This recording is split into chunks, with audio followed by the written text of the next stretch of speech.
Well, I got a lot of concerns. I'm just surprised. What's your concern, though? Well, I'm surprised that the Senate has decided to completely depart from the House framework when it comes to Medicaid and the provider taxes. I'm also surprised that they decided to extend the Green New Deal tax subsidies. They decided to weaken and roll back a bunch of the president's tax cuts, the populist tax cuts.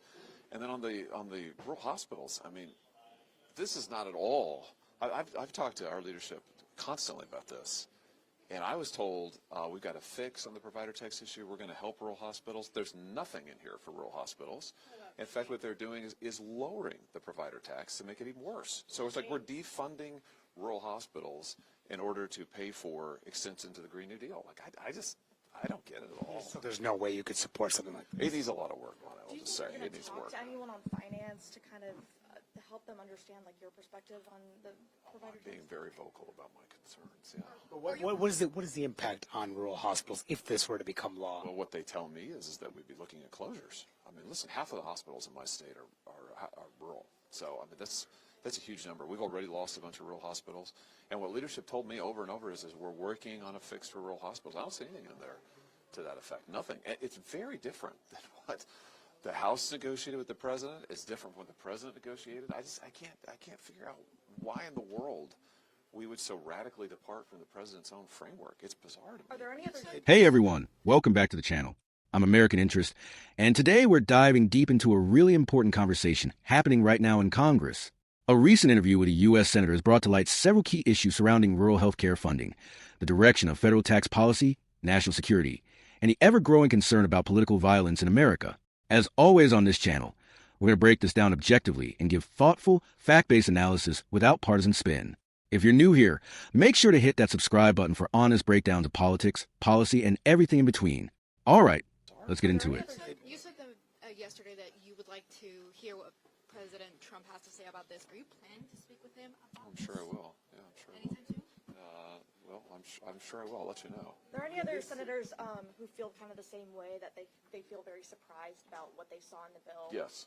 I don't want to speak. Well, I'm not going to speak for them, but I'll just say that I've had a number of conversations since yesterday evening with people who were really shocked. We often hear that benefits would not be cut, Medicaid benefits would not be cut. Do you think that this amounts to a benefit cut? Well, I don't think it's a benefit cut, Manu, but if you can't go to the hospital, I mean, it doesn't do you a whole lot of good, right? I mean, listen, I'm from a rural area. I grew up in a town of 4,000 people. My little town was the county seat, so the hospital was there. I often joke that I was, a frequent contributor to that hospital's business. I was there a lot as a kid with all kinds of injuries. But in all seriousness, like if you close hospitals in my town, 4,000 people, that's a lot of jobs. That's a killer for that town. And then the nearest hospital is like 40 miles away. I mean, we can't do that. So we've got to keep rural hospitals open. Why would we defund rural hospitals to pay for Chinese solar panels? Like, I just don't get it. I can't tell you how surprised I am by this and completely baffled by it. This is not at all what we were told would be in this bill. Can this be done by July 4th? I don't know. I hope the Senate leadership is sharpening their pencils and ready to work all night, because this needs a lot of work. As it stands today, you currently a no, unless you see the text change. Let me just say it needs a lot of work. Now the bright spot is RECA, the Radiation Exposure Compensation Act. That will expand healthcare access for hundreds of thousands of people around the country, beginning in the state of Missouri. This will be a generational achievement for Missouri. If we're able to get this bill passed, it's in the bill, so I'm delighted about that. But we got to have hospitals open that people can go to. I know you've been an advocate of expanding RECA for a while. Are you calculating that in your decision? Would you support it at all because of? I can't imagine supporting the bill without RECA. Let's put it that way. So I'm glad that it's in there. It's a hugely significant moment for survivors of nuclear radiation, not just in Missouri, but really across the country: Tennessee, Alaska, Kentucky, Utah, Wyoming, Texas, New Mexico, Idaho. I can go down the list. I mean, there's a lot of people who are affected by this, and this will significantly expand access to health care for these folks. So that's great. That's a big, big win. But we got to have hospitals open, rural hospitals open, so people can go get care in all of those states I just mentioned, beginning with my own. Can you give a message to Fayette, Missouri? Iran conflict, you can weigh in at all? Well, listen, I mean, I just think that I trust the president on this. I think the president's been really clear. Iran can't have a nuclear weapon. I mean, Iran ought to have taken the off-ramp that the president's offered them, and I understand is still offering them. So, you know, if they don't do that, I mean, they're not going to get a nuclear weapon. That's the bottom line here. It's just not going to happen. So they ought to embrace that reality, and they can either peacefully give up their nuclear program, or it looks to me like it's going to be bombed to smithereens. So it's one or the other. Senator Kane's war powers resolution? Is it on this, on Iran? Yes, Senator Kane's war powers resolution saying that the president can't make any offensive strikes against Iran. No, but what, there's very little danger, though. This president, remember, the Democrats and many Republican hawks have criticized this president over and over for being too slow to embrace foreign conflict. So I'm not worried about that with Donald Trump. But I do think that he's pretty today, are lawmakers concerned more about the security following in the wake of this Minnesota shooting? Do you think more security needs to be allocated to lawmakers? I was not at the briefing this morning, so I can't speak to that. I'm sure people are concerned. Senator Blumenthal blamed what he calls MAGA rhetoric for intensifying the violence, political violence we're seeing in this country. What do you say to that kind of criticism? Well, listen, I'd just be real careful about the president of the United States has been shot at twice in the last year, egged on by the most unbelievable rhetoric, calling him a fascist, calling him a threat to democracy, calling for him to be taken out. So I think we can work together to turn down the temperature here. I mean, you look at what's happened just in the LA riots, and you look at this violence that's been going on, and you look at what my Democrat colleagues have been saying about that. I mean, calling the president a dictator. I mean, that's the stuff that got him shot. Now you've got nuts shooting other people. I mean, I think we can all, listen, you don't have to agree with your political opponents. You can criticize them strongly.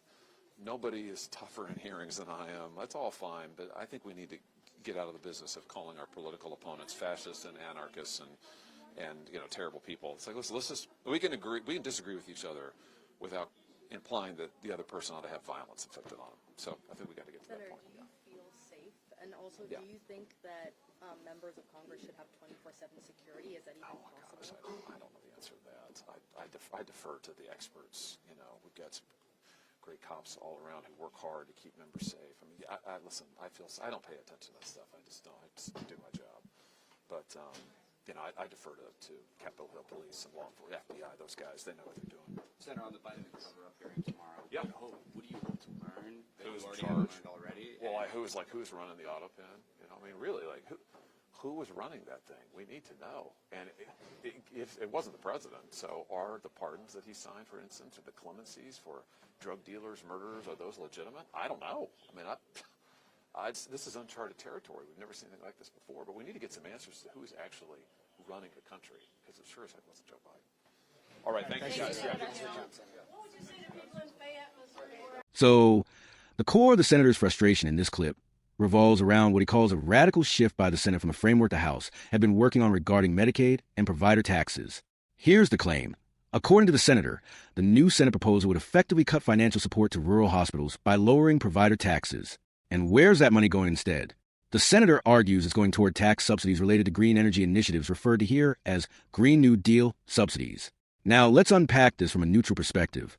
On one hand, rural hospitals are critical to healthcare access in large parts of the U.S., especially in states like Missouri, Kentucky, and parts of the South and Midwest.